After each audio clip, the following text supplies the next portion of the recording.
सबके मानने वाले हैं।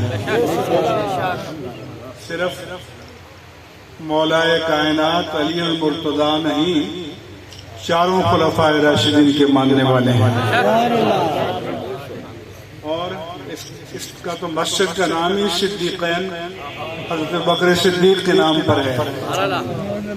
तो फिर एक नारा तुम सिद्दीक का भी लगा रहे थे, नारे तकबीर, वो पीछे से भी आवाज आनी चाहिए, नारे तकबीर, नारे रिसालत, शान सिद्दीक अकबर, शान सिद्दीक अकबर।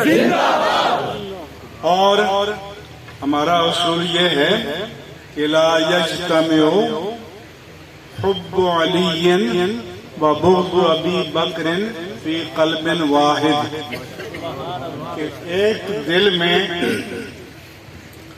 अबू बकर की मोहब्बत, हजरत अली की मोहब्बत, हजरत बकर का बुग़्ज़ ये जमा नहीं हो सकता। जो मुहिब्ब अली है वो मुहिब्ब अबू बकर है, और जो मुबग़िज़ अबू बकर है वो मुबग़िज़ अली है। पहले सुन्नत का मसला ये है, और ये बात आप सबको अपनी बागडोर नाथानों के हाथ में मत दें या नक़ीब महफिल के हाथ में, अपनी बागडोर उलमा के हाथ में। तो मैं अर्ज कर रहा था कि और कवालों के हाथ में मिले दें। इस कौम ने 30 साल में ये नक़ीब महफिल, नाफ़ा और कवाली तो पाले हैं, बाकी काम क्या किया आपने? और कवाल क्या करते हैं? आपका स्टार कवाल नुसरत फ़तेह अली खान बम्बे में जाता है हिंदुओं के सामने और पढ़ता है, न तेरा खुदा कोई और है न मेरा खुदा कोई और है, जो रास्ते हैं जुदा जुदा ये मामला कोई और है। और लोग फिर उसको गली कूचे में पढ़ते हैं, टीवी पर सुनाते हैं। तो ये हिंदुओं के सामने बैठा पैगाम क्या है कि मेरा रहमान और तेरा राम एक ही है। ये बाकी सब मजहबी लोगों के झगड़े हैं, तो रहमान और राम एक है? बोलो बोलो। यहाँ कुछ बाबे लोग हों तो पिछली सदी में बसों पे, वैगनों पे ये नगमा, आज मेरी तकदीर का मालिक सोता है, किस्मत का दस्तूर निराला होता है, बच्चे बच्चे की जुबान पर। तो तकदीर का मालिक कौन है? जोर से बोलो, कौन है? अल्लाह सोता है? तो कोई लोग समझते हैं कि ये क्या पैगाम दिए जा रहे हैं? उसकी शान तो यह है कि ला ताख़ुज़ुहु सिनतुन वला नौम, उसे न नींद आती है न ऊँघ आती है। नाथुआ पढ़ता है, अपनी मोहब्बत की तक़सीम यूं मैंने जबी खुदा के लिए, दिल मुस्तफ़ा के लिए। सजदे को एक्सप्लेन कर रहा है कि या अल्लाह पेशानी तेरे सामने टेक रहा हूं, दिल तेरी तरफ नहीं है। अल्लाह की शान में ये जो सारा, ये तो अल्लाह के प्यारे मुस्तफा ने ये सजदा नहीं सिखाया, आपने तो ये सजदा सिखाया है कि अल्लाहुम्मा सजद लका सवादी व जनानी, कि अल्लाह। और ये गौसुल आजम ने होनी तो तालिबीन में भी लिखा हुआ है, ए अल्लाह जब मैं तेरी बारगाह में सजदा रेज़ होता हूँ तो मेरा कालिब भी झुकता है, मेरा कल्ब भी झुकता है। तो हमने तो उसको भी तकसीम कर दिया। मैं जेलम से आके इलाके में मुझे बड़े इसरार से बुलाया गया। मैंने कहा भाई मेरी तकरीर आपके खिलाफ होगी, आप भी परेशान, मुरीद भी परेशान, आप नाथखानों को खड़ा करोगे। चले गए नहीं, मैं गया तो इत्तेफाक से नाथखान खड़ा। उसने कहा सजदे की कमाई एक तरफ, तैबा की गदाई एक तरफ। तो पहले पीर ने नोट निकाले और फिर मुरीदों ने निकाले नोट। मैंने कहा बैठ जाओ। मैंने कहा पीर साहब ये पैगाम क्या है? कि सजदे की कमाई कुछ भी नहीं है। तो अगर तैबा की गदाई सजदे की कमाई नहीं है तो और क्या है? क्योंकि तैबा वाले आका सल्लल्लाहु अलैहि वसल्लम ने उन जबीनों को जो पत्थर के बुतों के आगे झुकी हुई थी उन्हें उठाकर अल्लाह के सामने झुका दिया। आप कहते हैं सजदे की कमाई कुछ भी नहीं। और जितना खिलाफ शरअ शेर हो उतना ही उठकर आप नोटों की बरसात करते हैं, क्योंकि उलमा में हौसला ही नहीं है कि तो खड़े बताएं।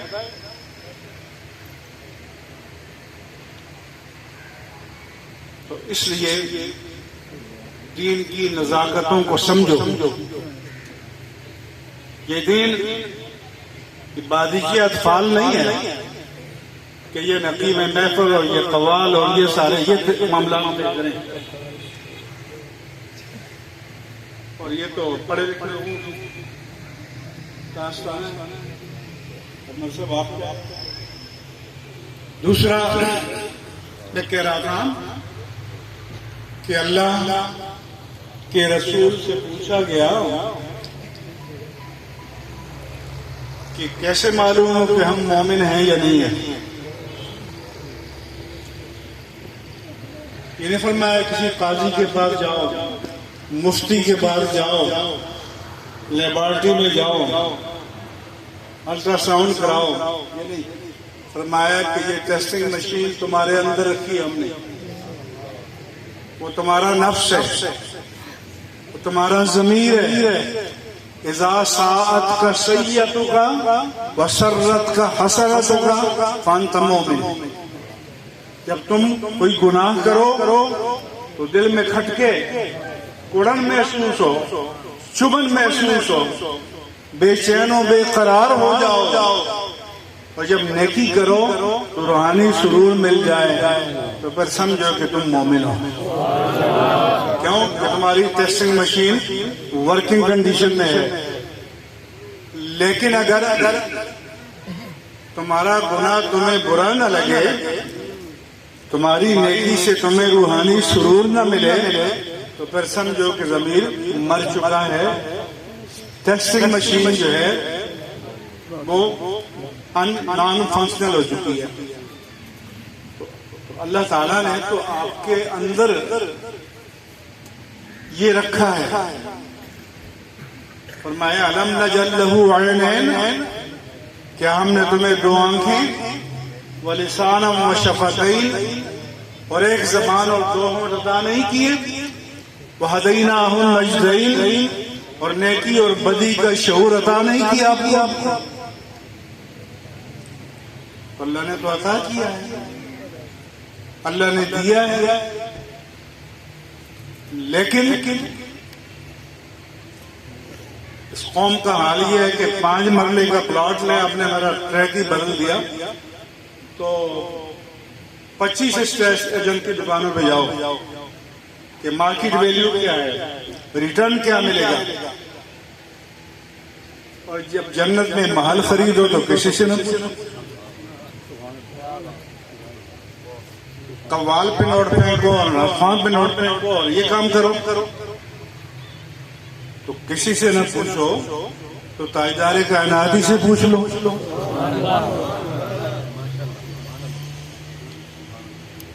इसलिए अहले सुन्नत को अपने अंदर एक पूरी इस्लाही तहरीक की जरूरत है। और हमारे आस्थाने इसलिए वीरान, कितने आस्थाने हैं कि जहां पर दरसगाहें हैं, जहां पर मदारिस है, जामियात है, जहां पर दारुल इफ्ता है, जहां पर तज़किया है, तरबियत है, इरफान है, इंसान है। कैमाड़ी से खैबर और वागा से चमन तक सर्वे कर लो। और आप तो फौज से आए हैं, हर मनसब के लिए कोई क्राइटेरिया, कोई मेरिट है। जनरल का बेटा ड्यू प्रोसेस के बगैर जनरल बन जाएगा? बोलो। जज का बेटा जज बन जाएगा? सदर का बेटा सदर बन जाएगा? और छोड़ो, क्लर्क का बेटा अगर चिट्टा अनपढ़ है तो क्लर्क बन जाएगा, मगर पीर का बेटा पीर बन जाएगा, और वो आपको जन्नत में छोड़ के आएगा। यानी ये वाहिद मनसिब है जिसके लिए कोई क्वालिफिकेशन, कोई मेरिट, कोई क्वालिटी, कोई तालीमी मेयार, तक़वे का मेयार कोई मतलब नहीं है। और आपकी इस्लाह कहां से हो, कैसे हो? तो रूहानियत तो ये थी कि रसूलुल्लाह सल्लल्लाहु अलैहि वसल्लम ने साहबी से पूछा, कैफ़ अस्बहता, तुमने कैसे सुबह की? उन्होंने अर्ज़ किया, अस्बहतु मोमिना, मैंने हालत ईमान में सुबह की। फरमाया, तुम्हारे इस दावे की दलील क्या है? फरमाया कि मेरे नजदीक सोने की ईंट और मिट्टी का ढेला बराबर है, कि दोनों के साथ जरूरत की हद तक ताल्लुक रखूंगा। जैसे मिट्टी का ढेला आदमी जरूरत के लिए इस्तेमाल करता है, तो सोना या दौलत को जरूरत की हद तक। आप कराची लाहौर में जाएं तो जो करोड़ों अरबों के महल्लात मकानात हैं, जब बेगमात खरीदने के लिए जाती हैं तो सबसे पहले किचन और वाशरूम को देखते हैं। उन वाशरूम पर लाखों रुपए खर्च होते हैं, तो क्या जब वहां जाके वो लेट जाते हैं, वहां जाके आराम फरमाते हैं? किसी बड़े शाही महल में भी वाशरूम को किसी ने रेस्ट रूम बनाया, जरूरत की हद तक। तो वो नहीं फरमाया कि कुन फिर दुनिया कान्ना का गरीब वो आबिरी सबील, कि दुनिया में तुम इस तरह रहो जैसे मुसाफिर सराय में रात गुजारता है, अगले दिन चल पड़ता है, या तुम किसी रास्ते को अबूर करने वाले हो, दुनिया में रहो, लेकिन इसको अपनी दायमी इकामत का मत समझो। इसलिए फरमाया, वल तंजुर नफ्सुम मा क़द्दमत लिग़द,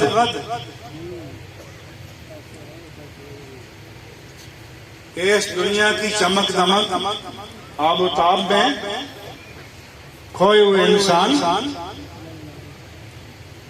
अगर तुझे इन रंगीनियों और आनाइयों से थोड़ी सी फुर्सत मिले तो थोड़ी देर रुककर सोच लो कि वो कल जो 24 घंटे के बाद आने वाला है, जो हफ्ते के बाद आने वाला है, जो महीनों और साल के बाद आने वाला है, जो 50-60 साल के बाद आने वाला है, उसकी तो बड़ी तैयारी कर रहे हो, लेकिन वो कल जो तुम्हारी मौत के बाद आने वाला है उसकी भी कोई तैयारी है? तो फरमाए, अलिमत नफ्सुम मा क़द्दमत व अख़रत, वहां जाकर पता चल जाएगा कि आगे अपने लिए खैर का कौन सा सामान भेजा है, और पीछे काबा खाने और शराब खाने और सिनेमा घर और थिएटर और बदी के मरकज छोड़कर आए हो, या कोई मदरसा या मस्जिद या हॉस्पिटल बना कर आए।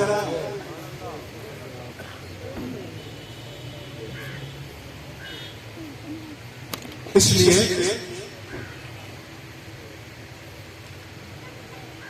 ये हमें समझने की जरूरत है कि इस दुनिया से हमारा ताल्लुक कैसा होना चाहिए। अब हम जिस दौर में जी रहे हैं, अगर DHL हो या कराची में 25 बैग मार प्ले कार्ड लेकर खड़ी हो जाए NGO की, मेरा जिस्म मेरी मर्जी, तो ना मेन स्ट्रीम मीडिया 25 दिन तक मेन स्ट्रीम मीडिया दिखाएगा। ये सोशल सोसाइटी के नुमाइंदे हैं। तो मैं उस मीडिया से पूछता हूं, ऑक्सफोर्ड, कैम्ब्रिज, किसी डिक्शनरी में, किसी अमेरिकन डिक्शनरी में बताओ कि सिविल सोसाइटी किसका नाम है? क्या ये सिविल सोसाइटी नहीं है? क्या इनका हक नहीं है कि इनके पैगाम को भी दुनिया तक पहुंचाया जाए? लेकिन ये वहां बंद है। उनका पैगाम पहुंचाने के लिए सारे कैमरे, सारे स्टूडियो खुले हैं, और हमारा जो बड़े चैनल है वो बताएंगे आज भारत की फलाह अदाकारा की सालगिरह, आज बरसी है, वजन बढ़ गया है, घट गया है। पाकिस्तान इसलिए बना था, क्या ये काम इंडिया में नहीं हो सकता?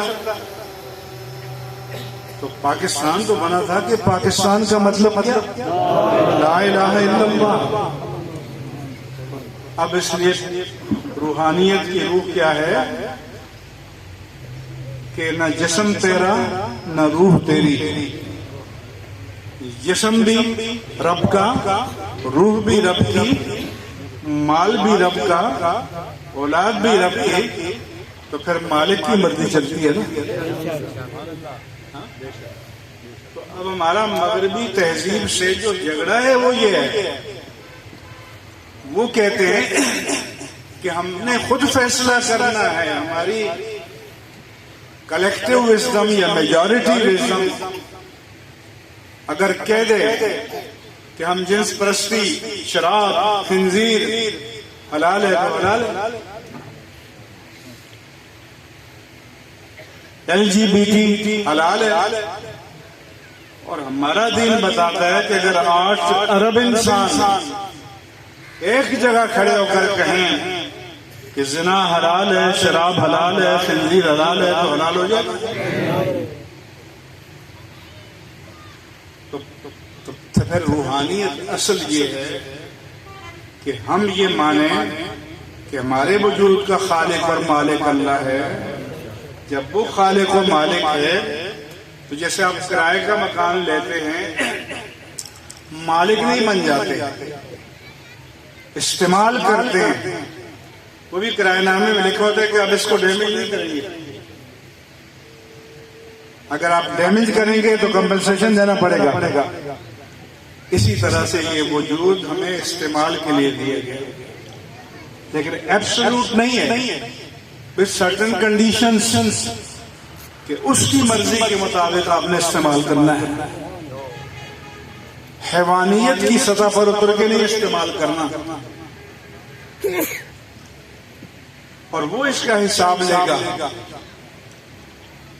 उसका जवाब देना पड़ेगा। इसलिए साहबा किराम फरमाते हैं, आप भी तकरीरें सुनते हैं, उलमा बयान करते हैं,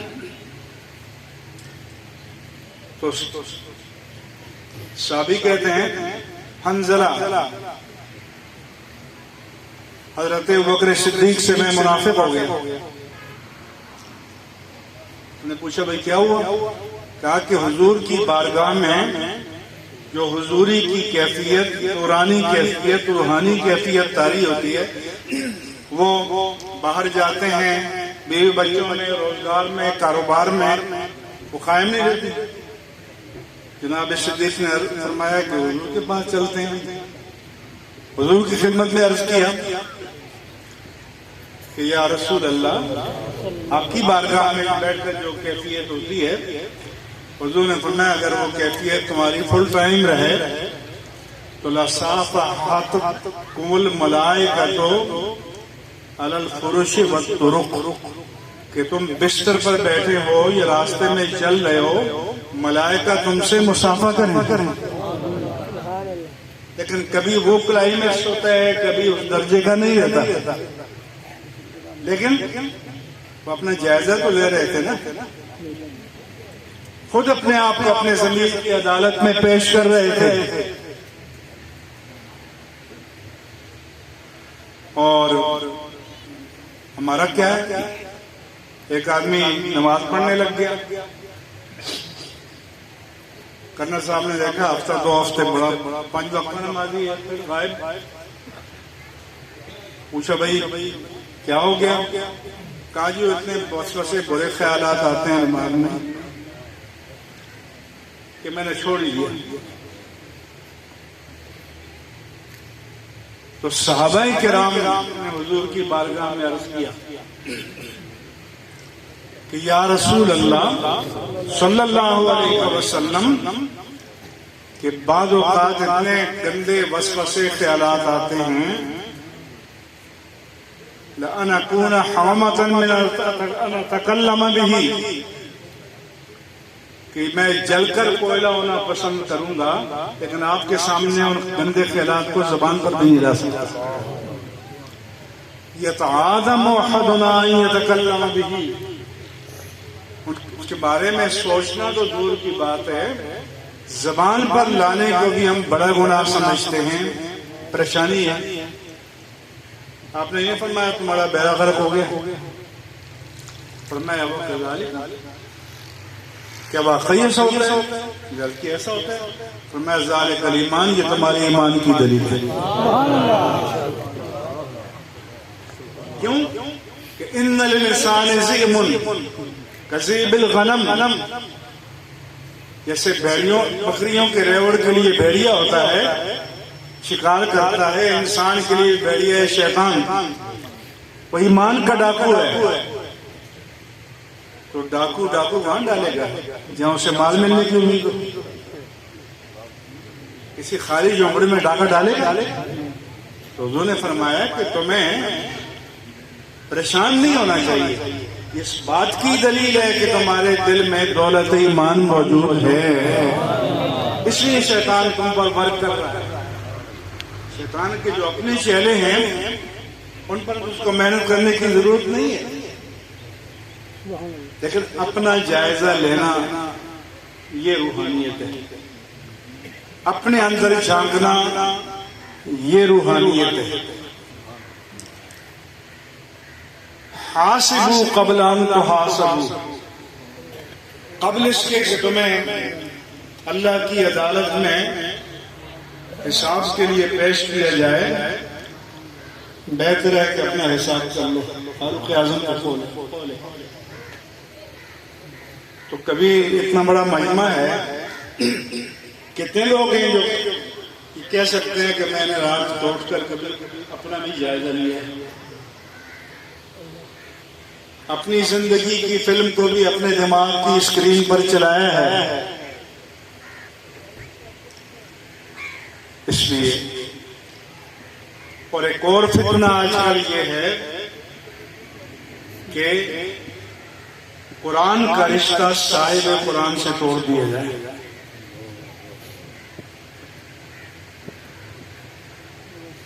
अगर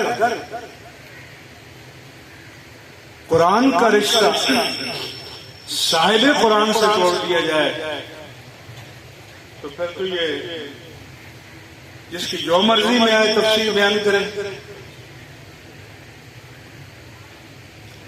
इसलिए अल्लाह ने कुरान में फरमाया,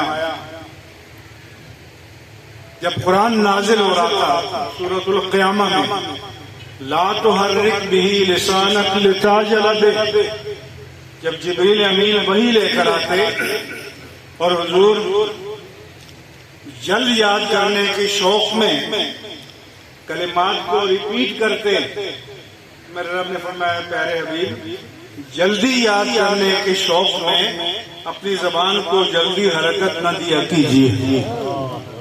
इन्ना अलैना जमअहु व कुराना, इस कुरान को आपके सीने में आपके ज़हन में महफूज करना और आपकी जबान पर जारी करना ये आपका नहीं हमारा काम।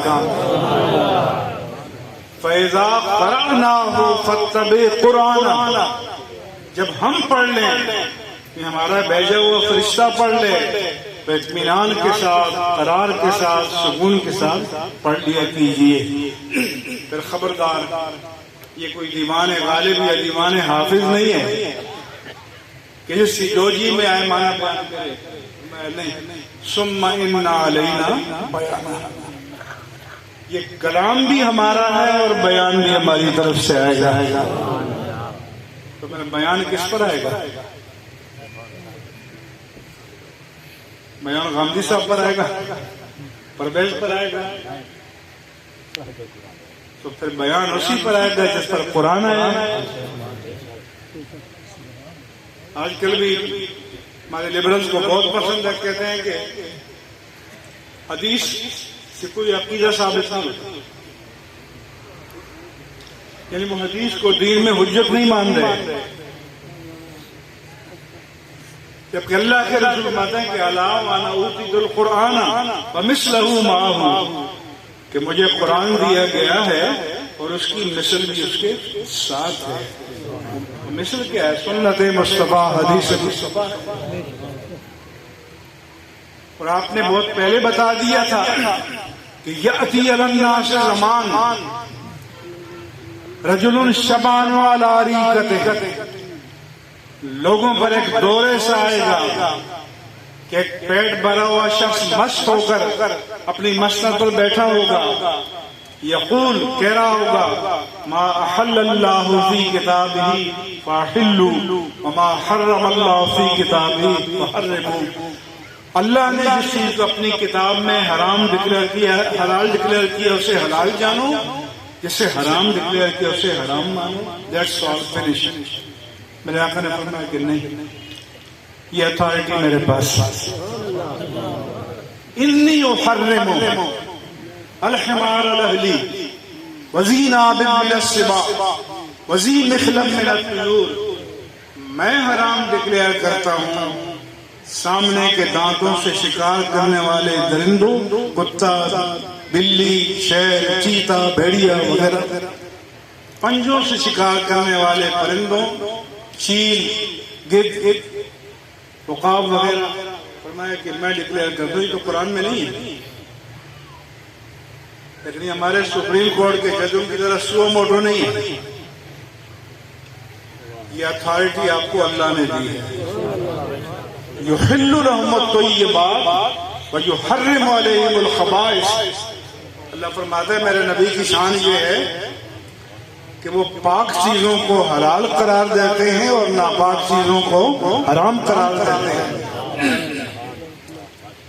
अब्दुल्लाह बिन मसूद ने हदीस बयान की, लान अल्लाहुल वाशिमात वल मुस्तौशिमात अविल मुतशिमात वल मुतनम्मिसात वल मुतफल्लिजात। ये गोदने गुदवाने वालियों पर अल्लाह की लानत है। तो उम्मे याकूब एक सहाबिया उनके पास आ गई, कहा कि अब्दुल्ला, ये जो आप बयान कर रहे हैं, मैंने पूरा कुरान पढ़ा है, मुझे तो कहीं नहीं मिला। उन्होंने फरमाया तुमने पढ़ा नहीं है। उन्होंने कहा दफतैन, दो जिल्दों के दरमियान जितना कुरान है मैंने बार बार पढ़ा है, मुझे नहीं मिला। उन्होंने कहा अगर तुमने समझ कर पढ़ा होता तो तुम्हें मिल जाता। क्या उस कुरान में तुमने ये नहीं पढ़ा कि मा आताकुमुर रसूल फखुज़ूहु व मा नहाकुम अन्हु फंतहू, जो रसूल तुम्हें दे दें उसे ले लो, और जिससे रसूल रोके उससे रुक जाओ।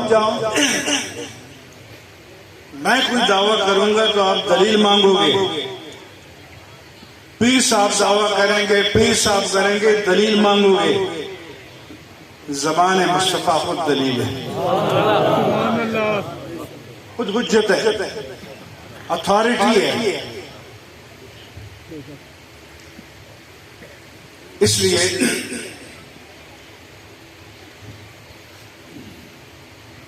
जब तक दीन को नहीं समझेंगे, उसकी रूह को नहीं समझेंगे, तो रूहानियत भी समझ में नहीं आएगी। इसको समझने की जरूरत है। दूसरा, यतामा के बारे में चंद बातें करूंगा। यतीम उसे कहते हैं जिसके बाप का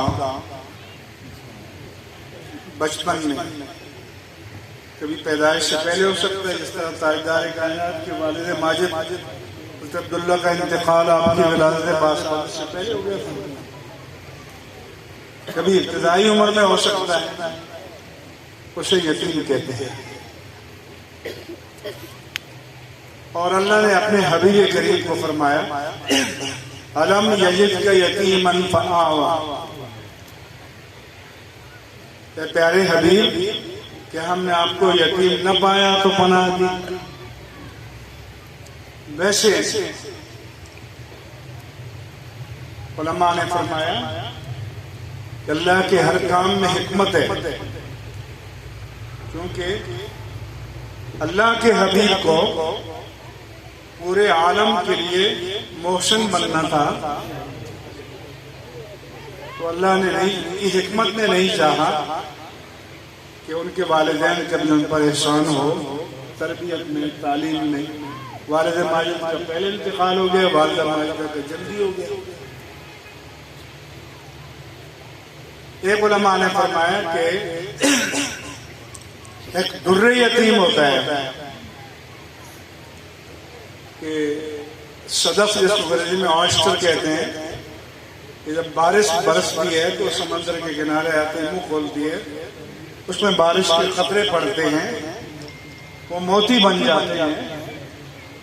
जितने ज्यादा खतरे पड़े उतने मोती बन जाएंगे, लेकिन अगर सदफ में एक ही खतरा पड़े और बंद हो जाए, वो मोती सबसे ज्यादा कीमती होते हैं, उसको दुर्रे यतीम कहते हैं, यानी जिसके जोड़ तोड़ कोई मोती नहीं है।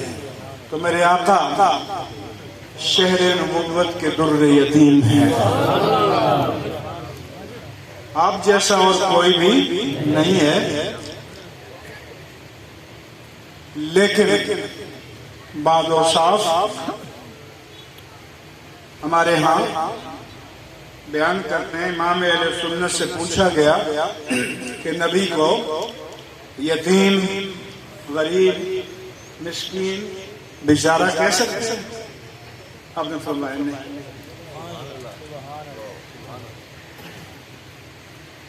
फरमाया कि अल फक्र फखरी जो लोगों ने हदीस बना रखी है, ये भी साबित नहीं है। लिखते हैं नहीं कह सकते। हुजूर अक़दस कासिमुन नियम, नेमतें तक़सीम करने वाले, मालिकुल अर्द, अल्लाह की जमीनों के मालिक, रिकाबुल उमम, उम्मतों की गर्दन आपके हाथ में, मोती अता करने वाले, मुनिम, नेमतें करने वाले, कुसुम, बहुत ज्यादा अता करने वाले, क़य्यिम, वली, वाली, अली, आली, काशिफुल कुरब, मुसीबतों को दूर करने वाले, राफ़िउर रुतब, शानों को, मर्तबों को बुलंद करने वाले।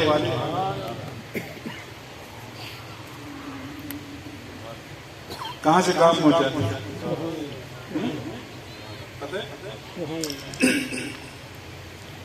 फारूक आजम अपनी खिलाफत के जमाने में हज के लिए आए। एक मतलब हमारे सिपाही साहबा के हजरात ने अजमत साहबा का जुलूस निकाला। मैंने उनको फोन किया, बहुत अच्छा किया आपने। लेकिन मेरा आपसे सवाल है कि साहबा में अजमत आई कहां से? क्या अबू बकर की अजमत ये थी कि वो कहाफा के बेटे थे? उमर की अजमत ये थी कि खत्ताब के बेटे थे?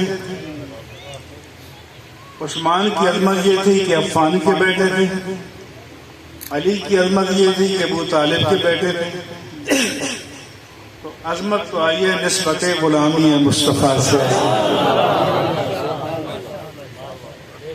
और इमाम अहले सुन्नत ने लिखा कि हम सैयद की तकरीम भी उसकी जात की वजह से नहीं, निस्बत नसब की वजह से करेंगे। तो असल तो सेंट्रल पॉइंट ज़ात पाक मुस्तफ़ा है।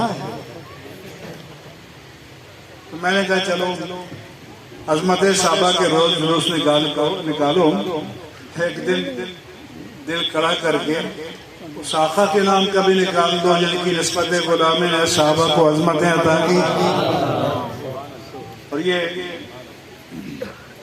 फारूक आजम का दौर खिलाफत, उस दौर की दो super powers, Persian empire Kisra और रोमन एम्पायर कैसर, उनके खत्मों में सरनिगू हो गए। हज करने आए, मक्के की पहाड़ियों में चले गए, आंखों से आंसू रवा हो गए। किसी ने देखा, कहा अमीरुल मोमिनीन ये तो खुशी का मकाम है, मसरत का मकाम है। आप इस वक्त दुनिया की वाहिद सुपर पावर के खलीफा हैं। तो उन्होंने फरमाया कि ये आंसू रंज व अलम के नहीं, दुख और दर्द के नहीं, कर्ब के नहीं, ये अल्लाह की बारगाह में तशक्कुर के आंसू हैं। मुझे अपना लड़कपन याद आ गया। इन पहाड़ियों में मैं ऊंट चराया करता था। उनके बाप खत्ताब जलाली थे। शाम को जब लेकर आता और एक को बांधता, दूसरा बांध जाता, उसे घेर कर लाता, तीसरा बांध जाता, उसे घेर कर लाता, चौथा बांध जाता। तो मेरे बाप खत्ताब मुझे पीटा करते कि उमर ये 40-50 ऊंट कंट्रोल नहीं हो रहे। कहा देखो एक खत्ताब का बेटा उमर था जो 40-50 ऊंटों को कंट्रोल नहीं कर पा रहा था। एक गुलाम मुस्तफा उमर है जो 26 लाख मुरब्बा मील को कंट्रोल कर रहा है। तो इसलिए इमाम अहले सुन्नत ने लिखा कि राफ़ी और रुतब शानों को बुलंद करने वाले, मुईन, हफीज, वाफी, शफी, शाफी, आफी, अजीज, जलील, गनी, अजीम, खलीफा, सारे औसाफ लिखे। तो कहा कि हुजूर की तो ये शाने हैं, उनको मिस्कीन, फकीर, यतीम, बेचारा नहीं कहें। ये आपके शान के लायक नहीं है। एक तो ये आपको मालूम होना चाहिए। दूसरा, यतीम के बारे में सूरतुन निसा में अल्लाह ने अहकाम बयान किए हैं। एक तो फरमाया कि वातुल यतामा अमवालहुम, किसी की सरपरस्ती में जैसे भतीजा आ जाए, भांजी आ जाए यतीम, भाई यतीम आ जाए, और कोई आ जाए, तो फरमाया कि उनका माल उनको दो। हमारे यहाँ उसको हड़प कर जाते हैं। वला तयम्मु ततबद्दलुल खबीसा बित्तय्यब, यतीम के अच्छे माल को घटिया माल से भी मत बदलो।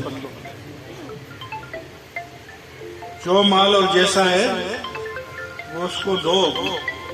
वला तअकुलू अम्वालहुम इला अम्वालिकुम, अपने मालों के साथ यतीमों के माल को मिलाकर हड़प मत करो।